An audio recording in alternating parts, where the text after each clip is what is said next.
Assalamualaikum warahmatullahi wabarakatuh. Saya Yoga Satria, NPM 2262102227. Di video kali ini saya ingin menggantikan pertemuan ke-11, yang dimana saya di situ tidak dapat hadir. Nah, makanya dari video ini saya ingin membuat video tentang pemahaman saya terhadap materi yang saya tidak dapat hadir itu, yaitu materi asesmen. Saya bacakan sedikit hakikat asesmen dan pembelajaran keterampilan berbicara. Asesmen keterampilan berbicara merupakan proses mengumpulkan dan mengolah informasi yang mengetahui sejauh mana kemampuan peserta didik.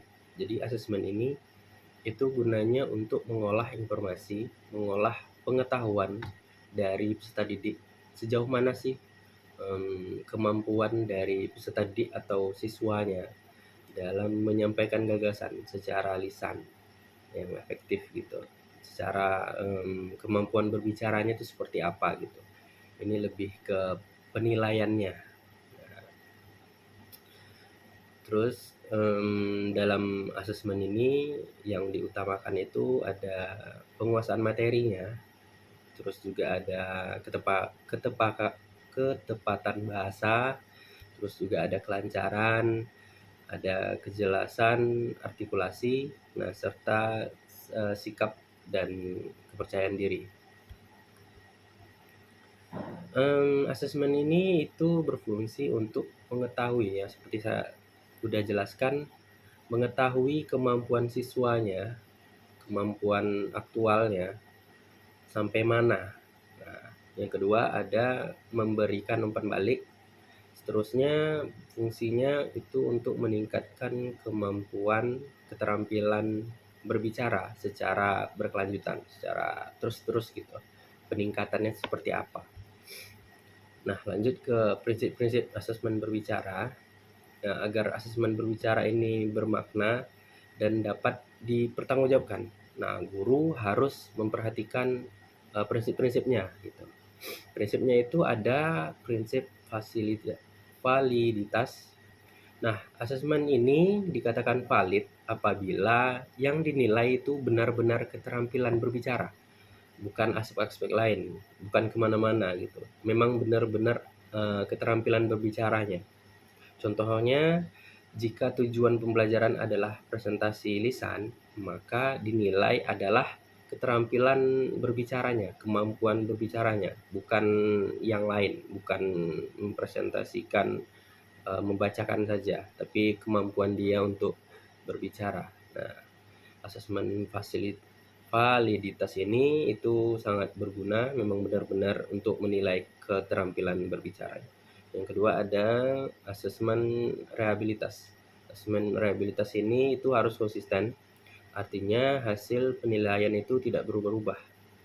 Nah, jadi dia tetap meskipun dilakukan pada waktu yang berbeda gitu. Jadi dia tidak berubah, tetap konsisten di situ saja. Selanjutnya ada prinsip asesmen yang objektivitas. Objektivitas ini penilaiannya itu bebas dari unsur subjektivitas. Nah, seperti kedekatan personal atau perspektif guru lah dengan peserta didiknya. Objektivitas ini dapat dijaga dengan menggunakan kriteria penilaian. Jadi dia tidak sembarang aja. Jadi kriteria penilaian ini itu secara terukur, sudah diatur seperti itu. Nah, yang terakhir ada prinsip asesmen berbicara yang bagian keadilan. Nah, asesmen ini harus memberikan kesempatan yang sama antar siswa A dan siswa B itu tanpa membeda-bedakan kayak latar belakangnya itu seperti apa, baiknya itu seperti apa, karakternya itu kepada gurunya itu seperti apa. Jadi adanya keadilan, kesamaan tuh rata-rata gitu. Selanjutnya masuk ke bagian jenis asesmen berbicara. Nah, jenisnya ini itu ada 4. Yang pertama ada asesmen formatif. Yang kedua ada asesmen sumatif.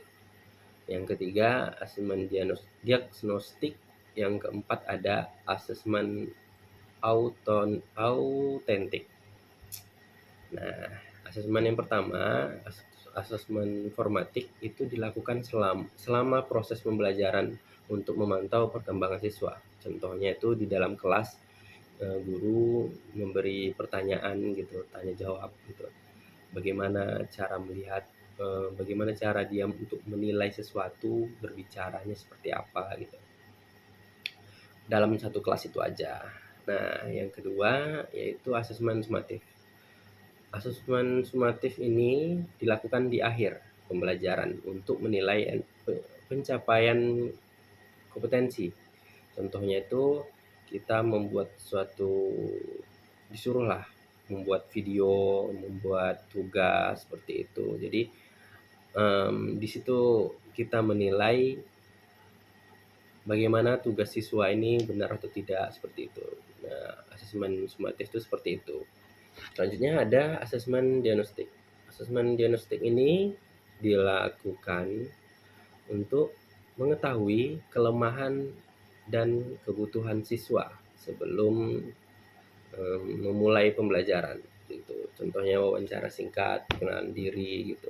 Jadi asesmen ini asesmen yang dilakukan pada awal pembelajaran gitu untuk guru ini mengetahui kemampuan siswanya gitu sampai mana gitu. Nanti pembagian materinya itu bakalan tahu tuh seperti apa gitu. Jadi guru tuh tahulah kemampuan siswa ini baru sampai mana gitu. Nah, itu kegunaannya asesmen diagnostik. Untuk asesmen autentik itu menilai kemampuan berbicara dalam situasi nyata atau mendekati kehidupan sehari-hari seperti simulasi rapat, wawancara, presentasi proyek gitu. Nah, yang keempat, yang materi selanjutnya di bagian instrumen asesmen keterampilan berbicara. Instrumen adalah alat yang digunakan untuk melakukan penilaian.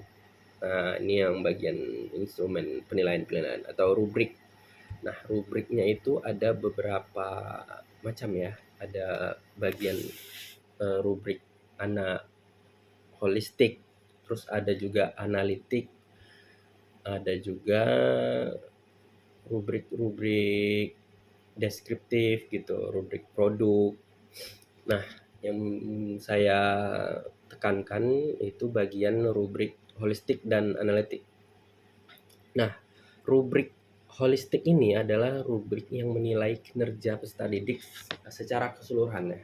Itu tanpa memisahkan dalam beberapa aspek. Ciri-ciri rubrik ini itu penilaiannya bersifat umum.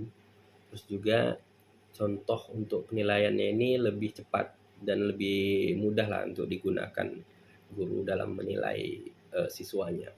Terus juga ada rubrik analitik. Rubrik analitik ini rubrik yang menilai setiap aspeknya tuh secara terpisah. Beda dengan holistik tadi. Nah, ciri-ciri analitik ini, rubrik analitik ini itu memuat beberapa kriteria. Jadi ada beberapa kriteria tuh peningkatan-peningkatannya.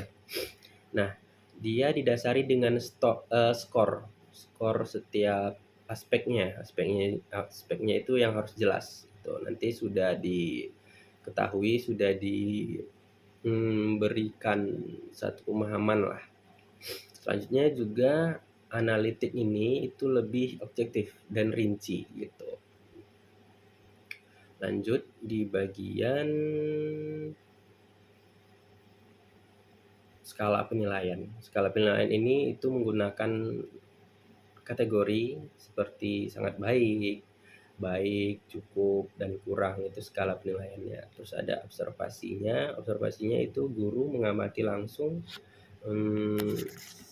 performa berbicara siswanya selama kegiatan berlangsung. Nah, terus juga ada portofolio. Portofolio ini itu kumpulan hasil rekaman dari berbicaranya siswa. Nah, jadi seperti video presentasi gitu, audio Itu adalah kumpulan-kumpulan apa ya, kumpulan-kumpulan tugas lah dari siswanya berbicara seperti itu.